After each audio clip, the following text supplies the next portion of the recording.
Hi guys, మనమైతే ఇక్కడ ప్రకాశం barrage దగ్గర అయితే ఉన్నాం. ఇక్కడ పనులు అయితే చాలా ఫాస్ట్గా అయితే చేస్తున్నారు. ఇక్కడ మొన్నటిదాకా వచ్చి బోట్లు అవన్నీ అయితే ఇరుక్కుపోయినాయి బోట్లు అన్నీ తీస్తున్నారు.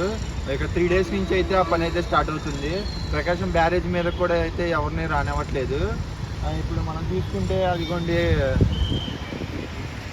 చూసుకుంటే అదిగోండి అక్కడ ప్రకాశం బ్యారేజ్ దగ్గర వర్క్ అయితే ఫాస్ట్గా జరుగుతుంది. వాటర్ ఫ్లోటింగ్ అయితే చాలా వరకు తగ్గింది. బాగా ఇప్పుడైతే ప్రజెంట్ అయితే బాగానే ఉంది వాటర్ ఫ్లోటింగ్ అయితే.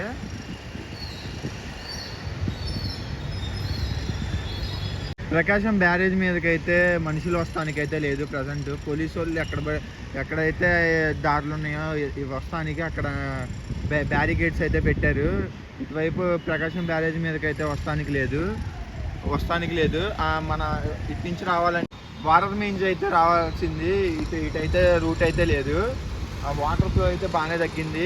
కానీ ఇప్పుడు విజయవాడలో అయితే బాగా వర్షాలు పడుతున్నాయి కాబట్టి మళ్ళీ ఏమన్నా వాటర్ ఫ్లో అయితే పెరిగే ఛాన్సెస్ ఏమైనా ఉంటాయేమో మరి చూడాలి.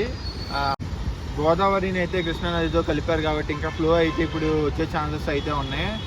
ప్రజెంట్ అయితే వర్క్ అయితే జరుగుతుంది. అక్కడైతే ఇప్పుడు దాకా అయితే ఒక గేట్ అయితే తీసి రిపేర్ అయితే చేస్తున్నారు.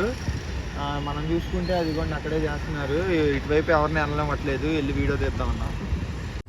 హాయ్ గైస్, ఇందాకైతే మనం చూపించింది అయితే ప్రకాశం బ్యారేజ్ దగ్గర ఎలా ఉందో చూపించాం. ఇప్పుడైతే భవానీపురం ఘాట్ దగ్గర అయితే సిచ్యువేషన్ అయితే ఎలా ఉంది.